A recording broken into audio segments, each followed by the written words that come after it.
Përshëndetje të gjithëve. Sot kam përgatitur një kek shumë të shijshëm me reçel ule shtrydhe dhe lëng portokalli. Ka dalë jo vetëm i bukur në pamje, por dhe shumë i butë dhe pak i lagësht. Një ëmbëlsi e lehtë që nuk të vel. Aroma e portokallit i jep një freski të mrekullueshme, ndërsa reçeli e bën çdo kafshat edhe më të veçantë. Shtuam në një tas 2 vezë, një bustin vanilje, një gotë 200 ml me sheqer dhe i bëjmë një përzierje të mirë. Do ta përzijmë derisa të shikojmë që vezët janë shkumuar.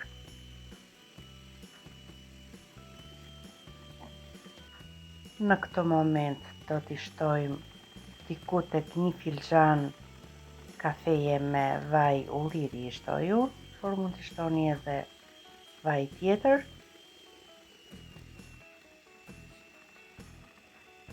Kam shtrydhur një gotë me lëng portokalli. Gota është 250 ml. I përzijmë të gjitha mirë, është momenti për të shtuar mielin. I shtuam një paket nga ky fryrësi i ëmbëlsirave dhe fillojmë të shtojmë 2 gota me miell. Në total janë 300 gram me miell. Gotat janë 200 ml dhe unë në total do shtoj 3 gota me miell. Gjithmonë unë 2 gota i shtoj në fillim dhe gotën e tretë e shtoj në fund dhe pak nga pak.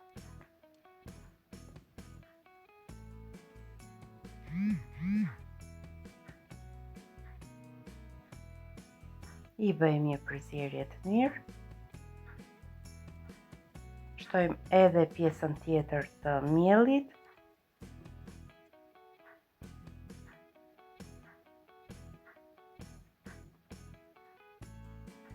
Mos jetë shumë i ujshëm mielli, pasi reçeli dekanton në fund. Nëse brumi do jetë pak më i plot, atëherë reçeli do shpërndahet më mirë. Në fund fare, për t'i përforcuar edhe më shumë aromën e portokallit, do marrim lëkurën e një portokalli.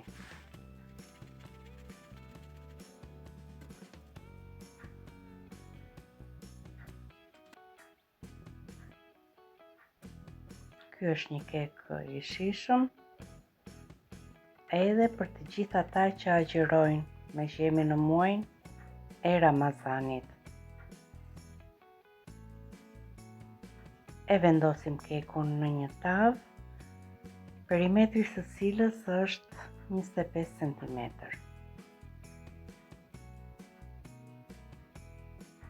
E pastrojmë mirë tasin. Reçelin e lule shtrydhave unë e kam përgatitur në moment e kam lënë të ftohet. Pasi e kam përgatitur reçelin, e kam kaluar edhe në frulator dhe në këtë moment e vendosim te keku. Nuk do ta lëm në sipërfaqe, por do mundohemi ta fusim edhe në brendësi, që keku të marrin ngjyrë të bukur kur ta kemi për të konsumuar. Me një shkop shish vapi, unë do ta përzij në mënyrë që reçeli të futet edhe në brendësi. Direkt në furrë për 40 minuta në 170 gradë. Dhe ja si duket keku. Ka aromë të mrekullueshme, e vendosim në një pjatë, e nxjerrim nga forma, natyrisht e kemi lënë të ftohet plotësisht dhe e kemi gati. Nëse dëshironi, për dekor mund t'i pudrosni sipër sheqer frur. Ja ku e përgatitëm këtë kek për fundjavë. E presim për të parë edhe gjendjen e brendshme dhe shikoni si duket. Ju ftoj ta provoni dhe ju këtë recetë të thjeshtë dhe të mrekullueshme. Jam e sigurt që do t'ju pëlqejë shumë, ashtu siç na pëlqeu edhe ne në familje. Gatuaj me pasion dhe ndaj me dashuri nga kuzhina ime.